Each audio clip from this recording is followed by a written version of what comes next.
आज एनएससी आउ उच्च शिक्षा विभाग भितर बुझामणा पत्र स्वाक्षरित होती। एनएससी गोटे प्रीमियम इंस्टीट्यूशन विश्वर यदि 4-5टी लार्जेस्ट स्टॉक एक्सचेंज रो कथा आसे ता भितर एनएससी आसी थाए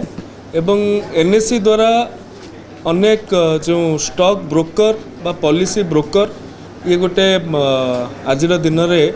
गोटे सम्मानजनक पदवी भाव में सम्मानजनक वृत्ति भाव में एनएससी द्वारा सर्टिफाइड होगी जो मैंने अच्छा पाखापाखि 1300 रु अधिक ब्रोकर्स माने अच्छा किंतु ता भितर ओडिया लोक मानकर संख्या बहुत कम। आज जो एनएससी रो अधिकारी माने आसीतिले तांको सीनियर वाइस प्रेसिडेंट हुंतु कि चीफ बिजनेस डेवलपमेंट ऑफिसर कहतु सेमानंक द्वारा कथा है कि आम एति जानिलु जे सेमाने दुई प्रकार कोर्स उच्च शिक्षा विभाग रे छात्र छात्री मानन को प्रदान करिवे एवं सेथिरे सेटा संपूर्ण फ्री ऑफ कॉस्ट रहिबो। स्टेट को कोनोसी फाइनेंशियल इम्प्लिकेशन करिवार आवश्यकता नाही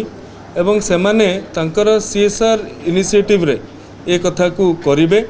एवं एथिरे जो फाइनेंशियल लिटरेसी अच्छे जो प्रकार ये कोर्स टी को ये दुईटी कोर्स टी को करा जाइछि डिजाइन करा जाइछि पिला माने ये कोर्स टी को पठन कले निश्चित भाव में mutual fund adviser financial adviser policy broker stock broker यही भाव में अनेक कैरियर अपॉर्चुनिटी सेमानंक पाखु मिल परिबो एवं आपण माने भी एक कथा को हृदयंगम करिथिबे जे ओडिशार कॉमर्स पढ़ुवा पिला माने गोटे कन्वेंशनल बा पारंपरिक कैरियर ऑप्शन को ही सेतिरे सेमाने जाई थांती एवं अनेक समय रे सेमाने सफल होंती अनेक समय रे सफल हेई पारंती नाही तांको पाखरे गोटे वाइड रेंज रो तांको पाखरे गोटे कैरियर अपॉर्चुनिटी न थाए किंतु आज एनएससी सहित बा बीएफएसआई सेक्टर सहित एमओयू स्वाक्षरित कला परे सेमाने जो कोर्स प्राप्त करिवे सेटा तांको आगामी दिन में जॉब अपॉर्चुनिटी आनी देबारे बहुत बड़ सक्षम हेबो एवं जो बीएफएसआई अच्छंती तांकर भी स्टेट कोऑर्डिनेटर आज आस्तिले जो पिला माने कोर्स करिवे सेमानंकु केउ बळी भाव रे चाकरी प्रदान करा जिवो से संपर्क रे सेमाने निश्चित रूपे सचेतन अच्छंती। मु आपन गोटे उदाहरण सहित कहबा को चाहे किछि दिन पूर्वरु आमे बीएफएसआई आ बीओपीटी सहित एमओयू स्वाक्षरित करिथिलु। बीएफएसआई रो 14टी कंपनी माने मध्य एथिरे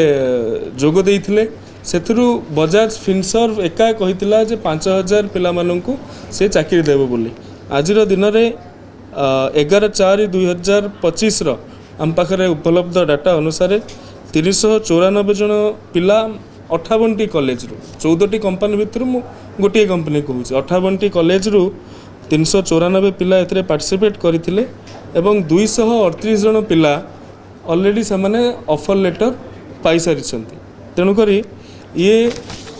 आमर पिला माननकु गोटे कन्वेंशनल कैरियर ऑप्शन रु बाहर को जाइकी आजिर दिन रे देश विश्व रे जहा ट्रेंड करुछि से विषय रे आगु नबा पई एक बड़ उद्यम बोली मु आशा प्रकट करुछि। एनईपी 2020 रो प्रणयन हैला परे ए प्रकार कोर्स गुडी को मध्य क्रेडिटाइज्ड करिया पई अर्थात करिकुलम रे भर्ती करिया पई मध्य राज्य सरकार आगामी दिन रे योजना प्रस्तुत करिवे। धन्यवाद।